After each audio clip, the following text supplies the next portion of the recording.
શહેરની મુલાકાતે ગુજરાત પ્રદેશ કોંગ્રેસ પ્રમુખ શક્તિસિંહ ગોહિલ પૂર પીડિતોને મળ્યા।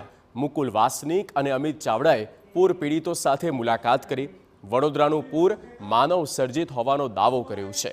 મહાનગરપાલિકાના અધિકારીઓ અને પદાધિકારીઓ સામે પગલાં લેવાની માંગ કરવામાં આવી છે।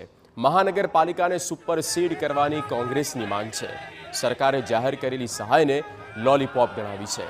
ગેરકાયદે બાંધકામોને 1 મહિનામાં દૂર કરવાની માંગ છે।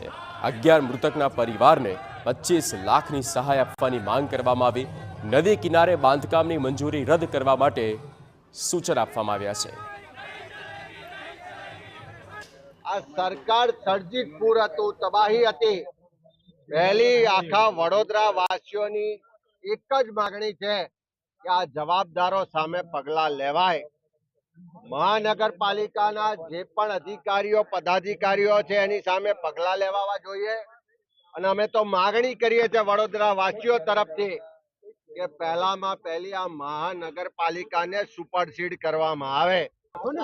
यहाँ पर राज्य सरकार राहत देने के मामलों में, पुनर्वास के मामले में, लोगों के जान माल को बचाने के मामलों में पूरी तरह से नाकामयाब रही है।